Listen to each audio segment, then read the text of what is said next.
Paano nga ba ang negosyo ng WeProvide? Dalawang sistema ang negosyo dito sa WeProvide. Unang negosyo ng WeProvide, dropshipping business. Dito, magkakaroon ka ng online store mo na pwede mo yung i-link sa iyong Facebook account. Ang gagawin mo lang, copy mo lang yung store link mo, post mo sa iyong Facebook account. Pag may nagka-interest, pumunta sa store mo at nag-buy now or add to cart. Ang good news, si company na ang magbabalot at magpapadeliver ng in-order ng client mo. Yung kita mong 25% ilalagay sa e-wallet account mo dito sa WeProvide. So, ganyan lang kasimple.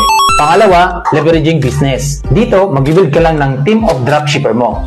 Na kada gamit at benta ng produkto ng mga dropshipper mo, meron kang kita. Simple, di ba? Kaya naman, napakadami ng kumita sa negosyo ng WeProvide. Merong housewife, estudyante, struggle ng tatay, professional, negosyante, OFW. dito ko na rin kinita yung first million at nabili ng cash ang kauna-unahan kong sasakyan sa buong buhay ko sa loob ng isang taong pagtsatsaga at pagsisipag dito sa negosyo ng WeProvide.